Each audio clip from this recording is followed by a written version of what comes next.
E aí, pessoal, como vocês estão? Tá começando mais um Viajando na História para você se inteirar nas histórias do Brasil, né, Ingrid? É isso mesmo, Bernie. E para começar, hoje vamos falar de São Paulo. Afinal de contas, qual foi o processo de construção dessa cidade que hoje é uma grande metrópole? Fiquem ligadinhos aqui com a gente que já já vamos explicar para vocês.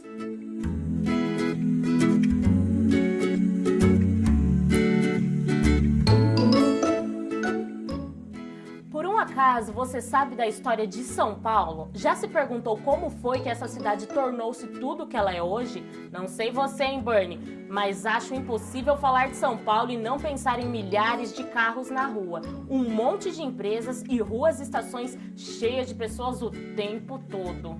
Tem a 25 de março, um montão de artistas bacaninhas, tem um pouco de tudo, né, Ingrid? É maravilhosa essa cidade. É maravilhosa. É uma cidade que nunca para. Mas antes, o Diego vai trazer algumas curiosidades para a gente.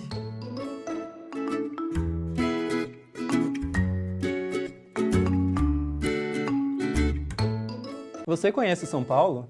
É isso aí, meninos. É impossível falar do estado de São Paulo sem lembrar da capital.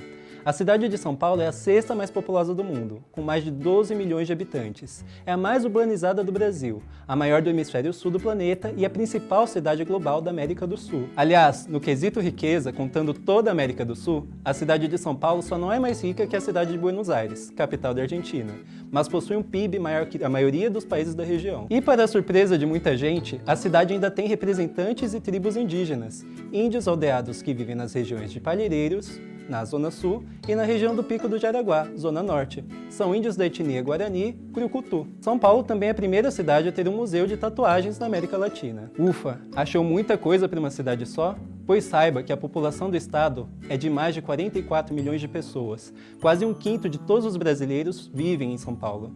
Não é à toa que o trem e o ônibus andam sempre apertados, né? Gostou dessas curiosidades? Então bora conhecer mais. Qual é a história de São Paulo, meninas?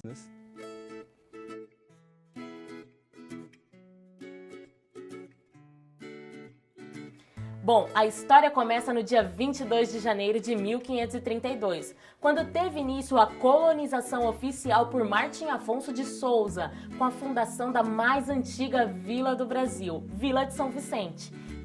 Em 1554, os jesuítas, dentre os quais estavam o padre José de Anchieta e Manuel da Nóbrega, depois de subir a serra, decidem construir um colégio, onde, além de alfabetizar, também catequizariam índios, no alto de uma colina na região de Piratininga. A cidade de São Paulo cresceu ao redor do colégio. A partir do século XVII, tem início as bandeiras, ou entradas, cujo objetivo era a captura de índios, a expansão territorial e, principalmente, a descoberta de ouro e pedras preciosas. No final deste século, os bandeirantes do estado de São Paulo encontram ouro nos arredores de São João del Rei. A independência do Brasil é proclamada por Dom Pedro I em solo paulistano no dia 7 de setembro de 1822.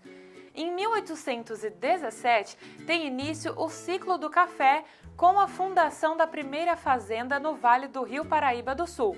A mão de obra utilizada na cafeicultura era a escrava. Esta atividade econômica fez surgir uma oligarquia rural e propiciou o enriquecimento de diversas cidades do Vale do Paraíba do Sul, dentre elas Lorena, Pindamonhangaba e Guaratinguetá, a fim de escoar os grãos de café do interior do estado para Santos. É criada em 1867 a São Paulo Railway, a primeira ferrovia paulista. Com a abolição da escravatura em 1888 e com o enriquecimento da região, começam a chegar os imigrantes, sendo eles, em maioria, italianos, espanhóis, árabes e japoneses. A partir de 1900 e até 1970, uma empresa canadense chamada Light passa a administrar a geração de energia elétrica, fato que alavancou um grande desenvolvimento industrial e econômico. No início do século XX, a oligarquia cafeeira viveu seu apogeu, que foi interrompido pela Revolução de 1930, liderada pelo Rio Grande do Sul.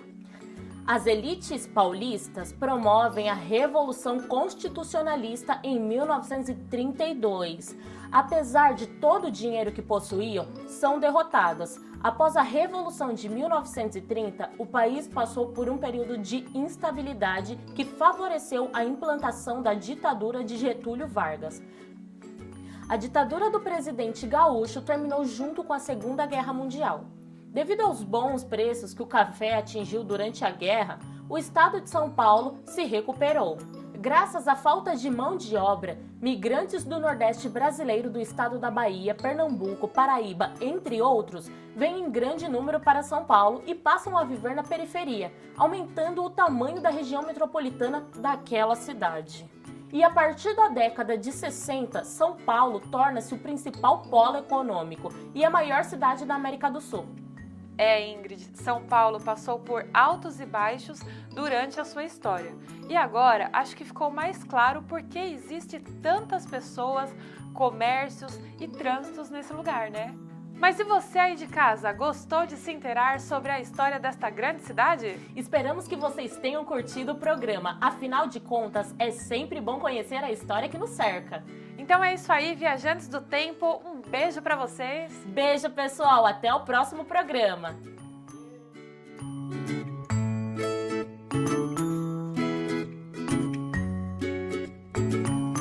A São Paulo Railway, ligando Santos a Jundiaí, foi a primeira estrada de ferro paulista.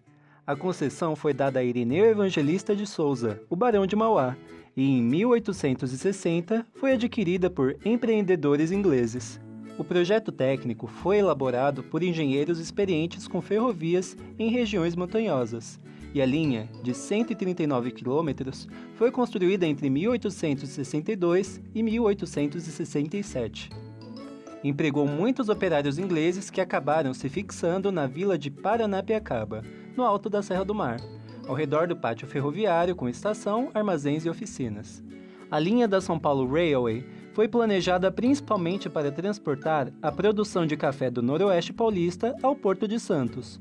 Foi a única ligação ferroviária das cidades paulistas com o litoral até a construção do ramal Mairinque-Santos, da Estrada de Ferro Sorocabana, já na década de 1930. Para o trecho da Serra do Mar, com altitude de quase 800 metros, foi utilizado o sistema funicular, formado por cabos de aço engatados em estruturas das composições e movimentados por roldanas.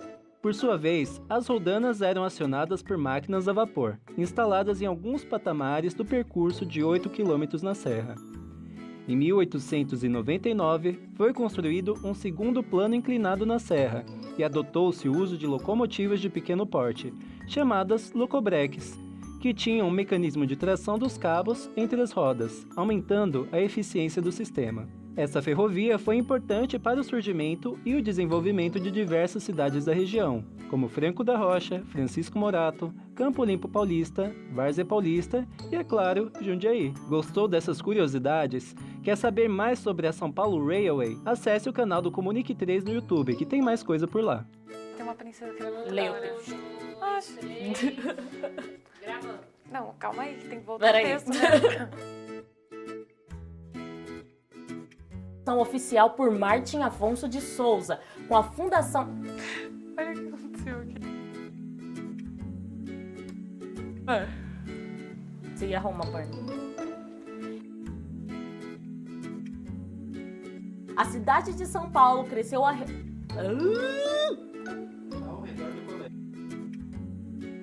do colégio. E Manuel da Nóbrega. Eu tenho muito medo quando você faz isso.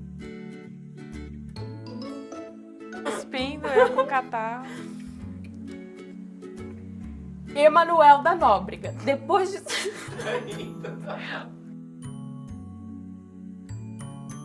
A partir do século XVII... O que foi isso?